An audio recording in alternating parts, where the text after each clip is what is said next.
Hello fans, collectors, investors, welcome back to Iconic Baseball.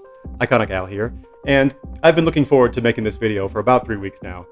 And it ties in a recent pickup of mine, which is a pre-war pickup, with my favorite brewery, Yuengling beer. My hometown, my home state brewery, and the oldest brewery in America. And I did a tour of Yuengling about 8 months ago, and really learned a lot about the history of that brewery, and it ties in directly with this recent pickup of mine, which we'll go into in just a second. Take me out to the ball game. Take me out with the crowd. Buy me some peanuts and cracker jack.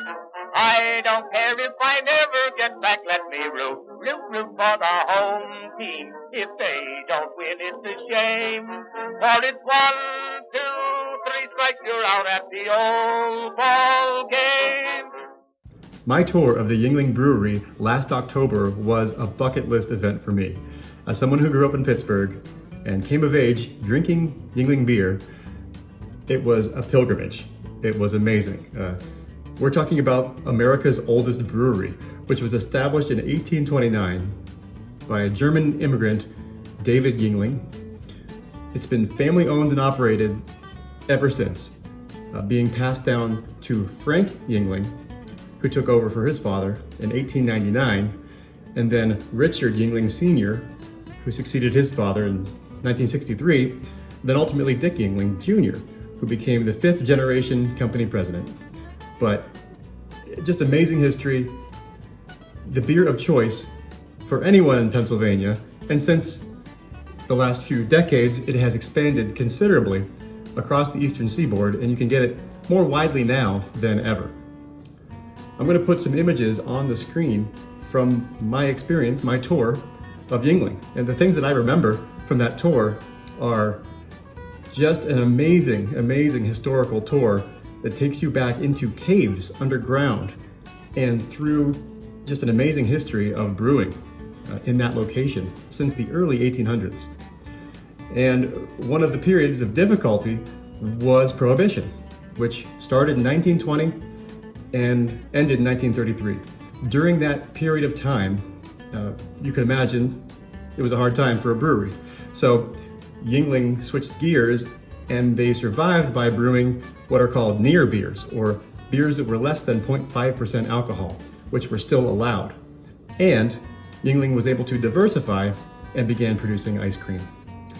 And in this brewery tour, there was an amazing old tap room that had been operating continuously since before Prohibition, and I got to do a little pose with the tap handle and mock pouring something, and it was just amazing to be in that space. And if you see in the far part of that tap room, that little Prohibition era tap room, there was a bricked off window. And basically the story goes, during Prohibition, Yuengling was still brewing beer, but was just keeping it on the down low, and they would pass beer across that window into what was a church next door, because literally that window opened to another window in the church next door, and the story goes they would pass alcoholic beverages to the clergy of the church. And just no one talked about it back then, obviously. And so it's really fun history that we got to learn on that tour. But it was just a delight to tour that brewery because of the rich history. And so let's get to the collectible side of things here. What I have here is some items that I got at the tour itself. This is a baseball that was for sale in the gift shop, Yuengling branded baseball. The beautiful signature of Dick Yuengling, which is the 5th generation president and owner of Yuengling Brewing. Signed on the sweet spot. Just a cool piece for a Pittsburgher, a Pennsylvania native, and avid drinker of Yuengling beer. And then obviously picked up a little iron-on patch that I might put on a jacket or a hat or something like that. And of course, I'm always stocked with plenty of Yuengling beer that anytime I go on a road trip, to a state that I can actually get Yuengling in. I load up the car. I pretty much back up the wagon, and I bring home as much Yuengling as I can fit in my car. But let's bring this back to cards. Now, I did a VR for a Clemente collector a few months back, in which I was asked to show my all-time Pirates lineup.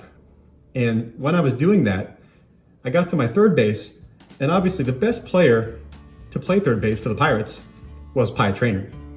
Hall of Famer, 320 career hitter, and I could provide a nice card for every player on my all-time Pirates lineup, except for Pie Traynor. In fact, I had to show a newspaper clipping, which, I wasn't thrilled about. Just a clipped out piece of newsprint with Pie Traynor's picture on it, which I used for that video back then, but it planted a seed in the back of my head, like, hey, I need a Pie Traynor card. I mean, there's no excuse for not having a Pie Traynor card as a Pirates fan. And so that sent me on a hunt for a meaningful playing days Pie Traynor card. And so in my research, I came across this amazing 1928 Yuengling's Ice Cream Pie Traynor.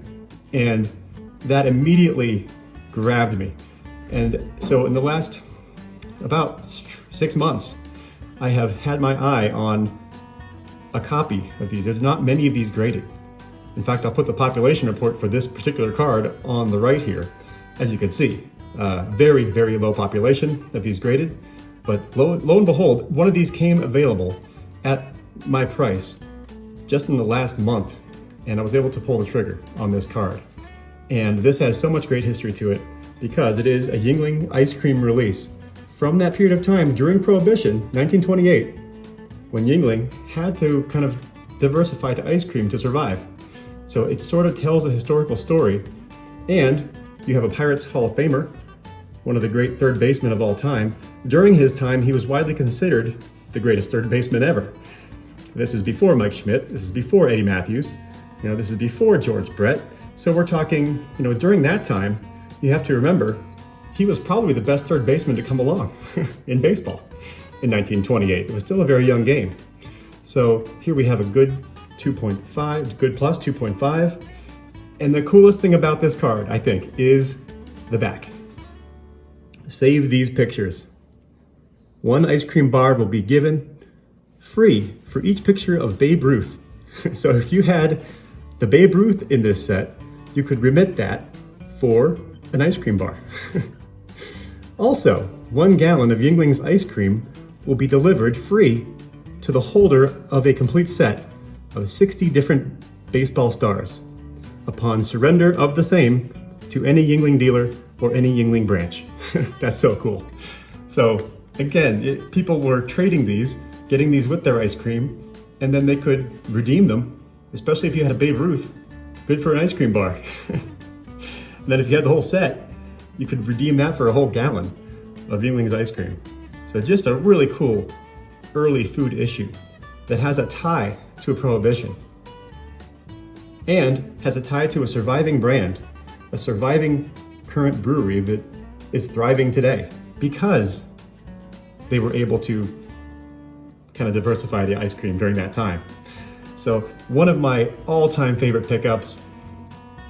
Pie Traynor does not land on my top 100, but like I said, to me, he's an essential piece of my collection, being the greatest Pirates third baseman of all time, having that tie to a legacy brewery, and I couldn't be happier to share it. In fact, this is one of the my most joyous videos I think I've ever made, just because of the tie-in to my home state and my hometown team, and the history that I was able to gather during my recent tour of the Yuengling Brewery. So at this point, there's only one thing left to do.